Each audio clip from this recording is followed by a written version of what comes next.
This is insane. The moment Booster 19 was fully stacked with all 33 Raptor 3 engines, it stopped being just a rocket booster and turned into a true work of art. It's simply breathtaking. But that's just one of countless spectacular shots captured during one of SpaceX's biggest milestones yet. For the very first time, they rolled out both Booster and Ship 39 to perform static fire tests on the same day, a full-throttle sprint toward what could be the most exciting mission yet, Starship Flight 12. So, where does everything stand right now? Let's dive in. Engineers and workers down at Starbase are sweating right now, and honestly, we've never seen this place this hot before. SpaceX just dropped a fresh update saying, Starship and Super Heavy move out to continue pre-flight testing. Yeah, this is not a flight confirmation, but it's still pulled in millions of views. Why? Because this is essentially SpaceX saying, both upgraded version 3 vehicles, Booster 19 and Ship 39, have officially rolled out of the production site. And what makes it even more interesting is that this is one of those rare moments where both were rolled out on the same day. So, what's next? Booster 19 has been moved over to Pad 2, the very launch site where it's expected to roar to life in the near future. Meanwhile, Ship 39 is heading to Massey's site, that legendary Starship testing ground, which has just gone through a major upgrade. But before we go any further, just take a look at Booster 19, especially the engine section. Seriously, look at it. Doesn't it feel different, cleaner, sharper? If someone says it doesn't look good, they might need to get their eyes checked, because even Elon Musk couldn't help but admire it. He literally said, look at those beautiful Raptor 3 engines, and it's not just him. Even NASA. Admin Jared Isaacnab gave it props saying, looking really clean and impressive. And they are absolutely right. Compared to the older Super Heavy boosters that still used Raptor 1 and Raptor 2, this is on a completely different level. Gone are the messy tangles of pipes and cables that used to sprawl everywhere like roots. What you see now is a sleek, dark, unified structure. It looks solid, it looks powerful, and it gives you a real sense of the insane force it's about to unleash during a static fire. And while we're here, let's talk a bit more about Booster 19 itself. It was rolled out to Pad 2 on April 11th, and not long after that, the giant arms, what people like to call Mechazilla, locked onto it and lifted this 200-ton beast into place, setting it right onto the orbital launch mount. Down there, 20 massive clamps grip tightly onto the skirt of the Super Heavy booster, holding it steady and perfectly aligned, just waiting for the static fire. Based on the road closure schedule published on the Starbase site, the primary window is set for April 13th, 2026, from 8 a.m. to 8 p.m. Central Time. That's the official Beach and Highway 4 closure window under the current beach access status. Backup dates are April 14th and 15th with the exact same time frame. Now, just like every time before, even though this isn't as extreme as a real launch, it's still one of the most dangerous operations at Starbase. That's why the beach has to be closed to keep curious onlookers out of harm's way. During testing, Booster 19 is loaded with hundreds of tons of liquid oxygen at minus 196 degrees Celsius and liquid methane at minus 162. The tanking process chill down and venting all release extremely cold gases creating thick fog, and a real risk of leaks. If something goes wrong, a leak or a valve failure, it could lead to fire explosion or even toxic exposure. And if that happens, SpaceX could be facing lawsuits, regulatory trouble, and delays that could set Starship development back for years. Now back to Booster 19. Before going for a full static fire, SpaceX already ran a spin prime test on it. And no, this isn't just for show, not just to create those dramatic white clouds you see venting around the vehicle. You can clearly tell they loaded the lower tank with liquid oxygen and added a smaller amount of liquid methane above. That hissing sound you hear is cryogenic propellant being pumped at high pressure. When it's released into the open air, it rapidly boils off, creating that sharp, aggressive venting noise almost like a massive air compressor. On top of that, gases like helium, nitrogen, and gaseous oxygen are vented to purge the lines, which adds even more of that signature hissing. The purpose of this test is simple but critical. SpaceX spins up the turbopumps inside the Raptor engines to full operating speed, just like in an actual flight, but without ignition. no flame, no thrust. This allows them to verify that the pump's plumbing and sensors are all working exactly as expected before committing to a real static fire. Take a look at this. After the test, they've already begun detanking, draining all the propellant back into the tank farm. And during that process, they go to incredible lengths, blasting the vehicle with massive amounts of water from the Deluge system. So much water, it could probably cover a household's usage for an entire year. So, why do that? Is it to reduce the risk of fire or explosion? Or maybe it's a final check to make sure the system is working exactly as intended. Because what's coming next is no joke.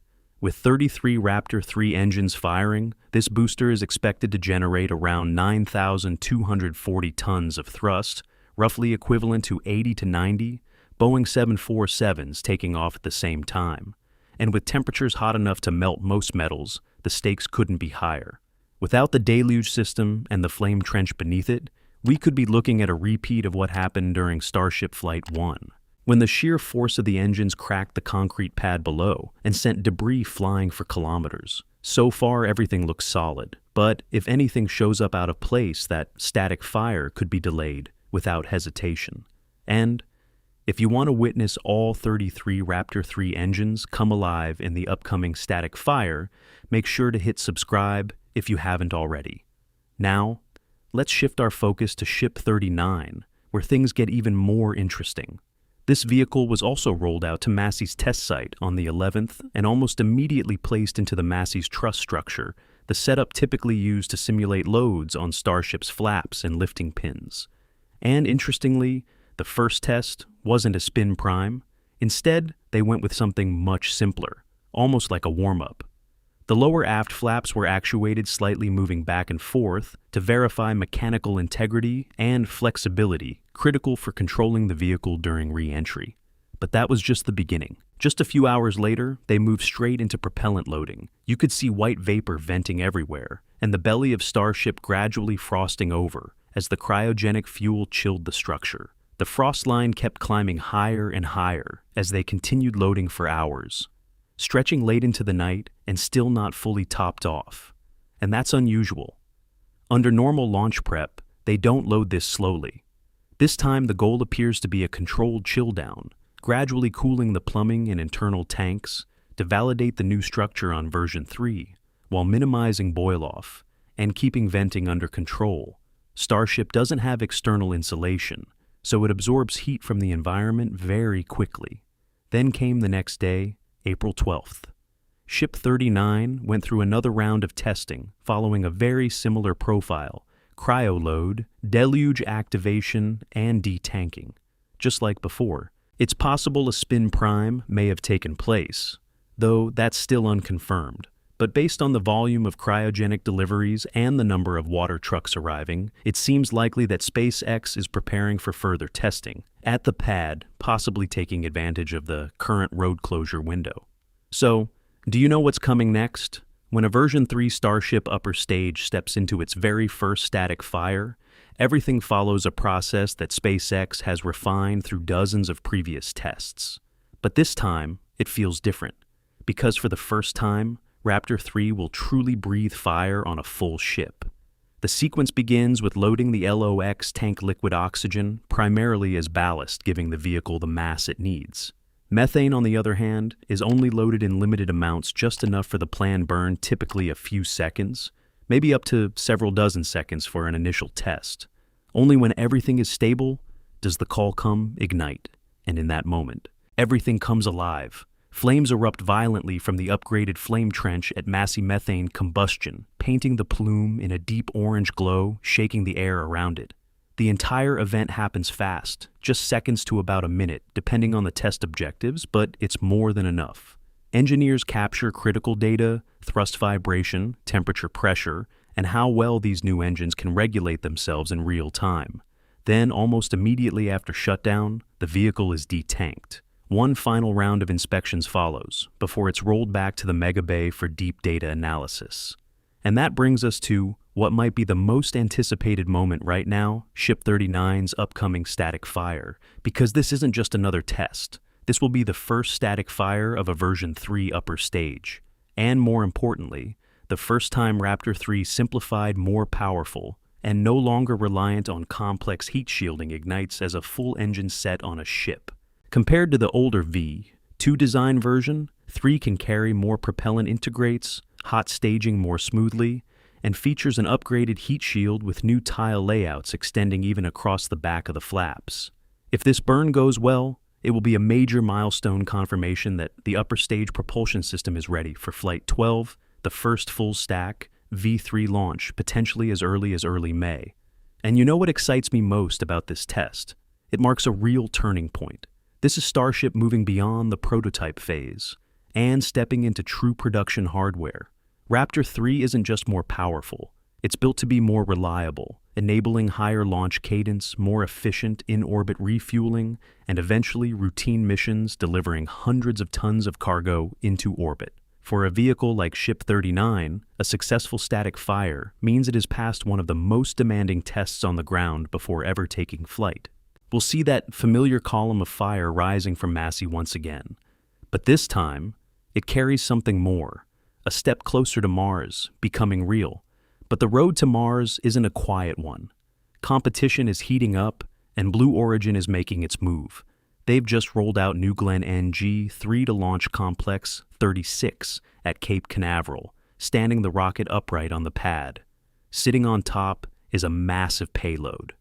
The Bluebird Block 2 satellite from AST Spacemobile, one of the largest internet satellites ever built, now fully integrated and ready to fly. And things are moving fast. The transporter has cleared, the vehicle is vertical, and they're preparing for a full hot fire test, essentially a static fire of the entire first stage within the next few days. If all goes well, the launch is targeting April 16th. This will be New Glenn's third flight. And for the first time, they're reusing a booster that has already flown a clear step forward in reusability. If the hot fire goes smoothly, liftoff could follow just days later.